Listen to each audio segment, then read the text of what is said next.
Alright, so we have finished the secondary panels. You can see how much more detail we have created along this entire hard surface model, right? So it's important that you spend some time on it.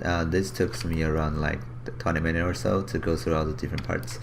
I just add those, panels here to create cool lines, and maybe this part is a little bit confusing. It's basically a panel loop from different polygroups. If you have different polygroups, you do panel loop like this, right? It's gonna extrude out every individual loop and make them like a panel, and just did some manipulation after that. Other than that, I think everything else should be pretty understandable, even it's like a fast forward movie video in the next last one here. So yeah. So I'm going to move ahead and start actually using this new technique called Boolean to add a little bit more detail on different parts, those really small details. So let's start with maybe this piece here. Right. So I want to give this guy some cutouts on the edge. So right beneath it, I'm gonna do a insert a sphere there, and I'm gonna make this sphere really small and put it in the middle of the head, and then go back to my original shape here. I'm gonna click on this little arrow to make it a new start. What this means is gonna actually have a Boolean there, so that anything below it will be Boolean with it, and I can make this sphere a subtractive shape. Okay, now I can insert a bunch of different models on this sphere, and they will be used to subtract from this model. So let's try that. I'm gonna go use the insert primitive brushes, and let's try this one here, the center extend. Drag out this guy on the model. I don't see it. You can Shift F to see it. If you see it already, that means you don't have Boolean on, which should be off in the default settings. Turn that on. You just move it closer to the helmet, intersect with it. Now if you Shift F to turn off, you can see it's cutting out a cool shape over there. Okay. You can hold it on Control and drag it out to cut another guy and another one. And you can release Control when you're dragging, so duplicate multiple ones down the way. And you can clear the mask, maybe rotate them a little bit and drag them in, so they're all cutting a little bit out of the shape. I may need to tweak individual ones.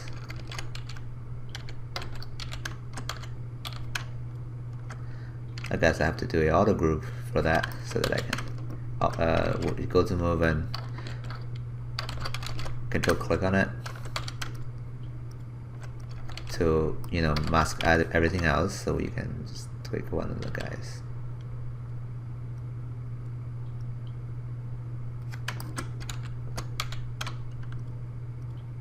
It'd be easier actually to duplicate one by one and move them. Anyway, so this is what Boolean in a nutshell. Right, you just have those geometries like this added, subtract from the original model. Now I'm gonna go for a mirror and wilds to mirror them. Now sometimes the mirror is not quite symmetrical. The reason for that is because you're having this local transformation. Now turn that off, mirror it again. Whoops. Maybe my actual helmet is wrong. Let's try that. Yeah, the original helmet is kind of like wrong.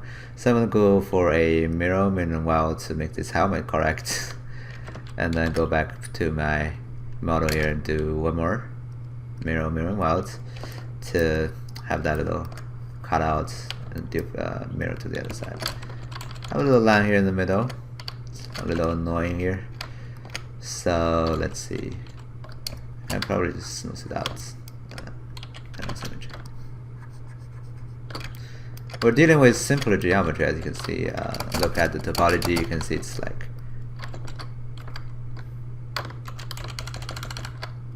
my shortcut is gone. You know what? I think I have bugs on that spec. Anyway,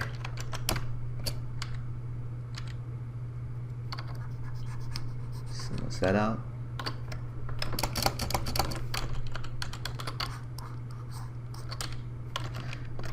Alright, so this is basically labeling. Now of course you can use not just subtract, you can also use add, right? All those kind of things, but I like subtract more because I can add by using a different subtool.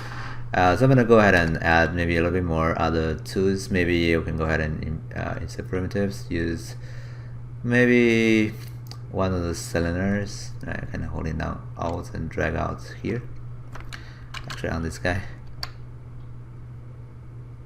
So that I'm cutting out a little circle from here. Right.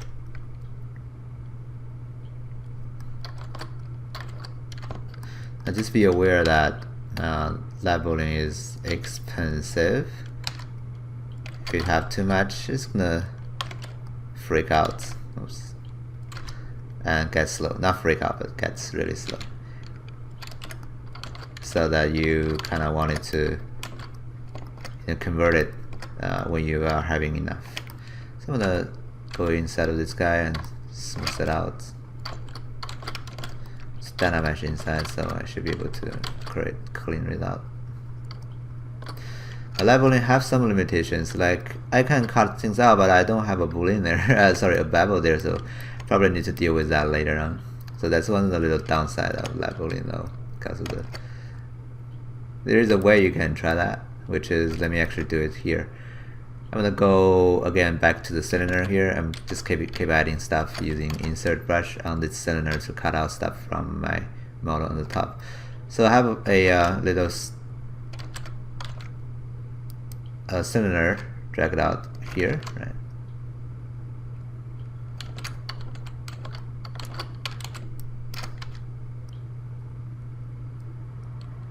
And it's gonna be used to cut out something here in the middle. I can mirror it later. And I want a little bevel on its cutouts, on its edge. So one of the feasible ways, if you're having a flat surface, of course, you can go check your topology, right? You can just go ahead and add something. Let's see, maybe there. Here, I'm gonna add a edge loop over here and one more over here. I'm gonna extrude poly loop here. I'm holding down Shift to bump it out, so we have a cutout with a little bevel there. As you can see now, we have a little bevel on the edge of that circle. That's the way I kind of like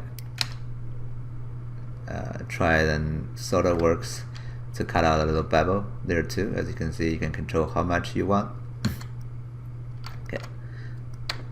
So with labeling, we can populate even more detail on the model to just have a lot of more fun with it. For object you want to add, you can also create a sphere and add, but oftentimes I think if you wanted to add things, you probably wanted to just go ahead and add a different geometry instead of trying to labeling it. Anyway, so that's gonna be the labeling technique. I'm gonna go ahead and use this technique. Oops, yeah, I think it needs more explanation. I'm gonna go ahead and do maybe another labeling on this guy.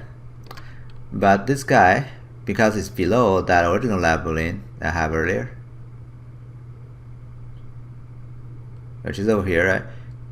So I don't want this guy to belong to that labeling anymore. So I'm gonna click on this new start. Okay, so that there is a new start. Actually, I can turn them all on, except the ones I really use to do labeling. So that way, that when I add new stuff and labeling, they will be like all being used to. Hope there's a way to turn them all on. So that I still have all my subtools separated when I convert those labeling into actual geometry. You'll see why in later classes, but I'm just going to turn the labeling on all these guys. Seems a little bit crazy, but it's actually easier later on. So they're all labeling now. Maybe not the last guy here. I don't really need it to be like that. Or maybe I can. It's just a little bit expensive. I'm gonna go back to the this guy here, I wanted to do live Boolean, right? When you have a start, that means you're using a new Boolean. So what's above it doesn't use it as a Boolean anymore, as a Boolean shape anymore. It's a new Boolean start. Meaning that if I insert a new sphere, this sphere's subtraction will be only applied on this guy, on the guy above it that has a start, or the first start it has when you count, or when you start to go up. The first start will be this guy. The first start here will be used to Boolean with this sphere. When I use subtraction, so hard to explain. Anyway, I'm gonna have it smaller, right? I'm gonna go ahead and use insert, but this time maybe we can do something a little bit more fancier. We have all those different cool things like this, right? Those are for specifically designed for Boolean things out. So let's say, what else can I add? Maybe if that guy looks really cool, right? Oval. I'm gonna drag that out. My model, as you can see, it's cutting out already. Let me turn on symmetry so we can have both sides there. Maybe put them over here.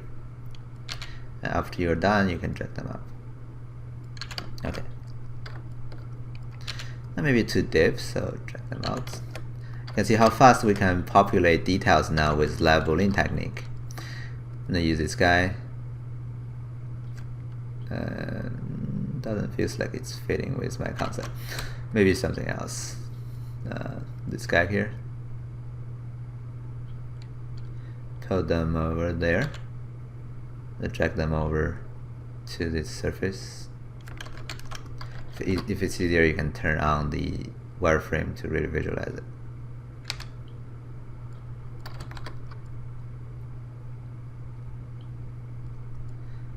So I'm gonna cut out something over here.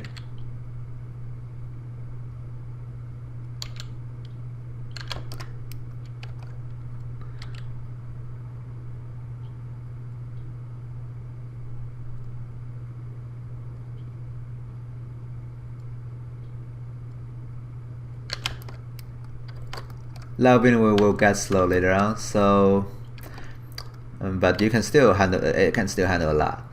Okay, so we're gonna use live Boolean to do a lot of stuff on the model. I'm gonna go ahead and maybe add another, actually insert another sphere here.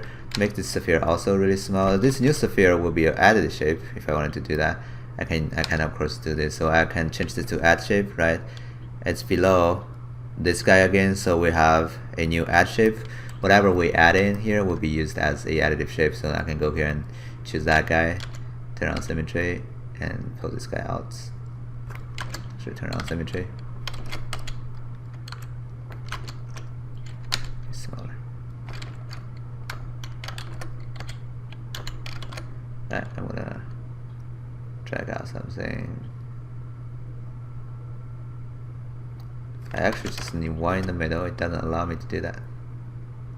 It's because that's on the sphere. Anyway, I can turn off symmetry so that I can manually just position one in the middle. I can mirror and weld this guy when I'm done.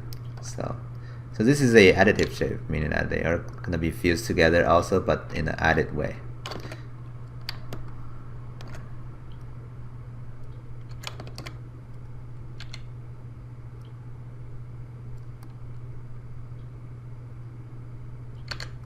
And so now it's like the process of keep populating shapes around everywhere here to have some fun with it. Okay, so you can, for every little piece here we created, you go ahead and add two spheres. One is a subtract sphere, another one is the add sphere. You can then use those two spheres to add and subtract detail on this particular piece. And if I want to move on to the next piece, I just select it and start adding two spheres and do that. And eventually you can populate a lot of details with live Boolean. So I'm going to go ahead and do that in the next tutorial without a fast forward tutorial like the previous one. Okay, see you next time.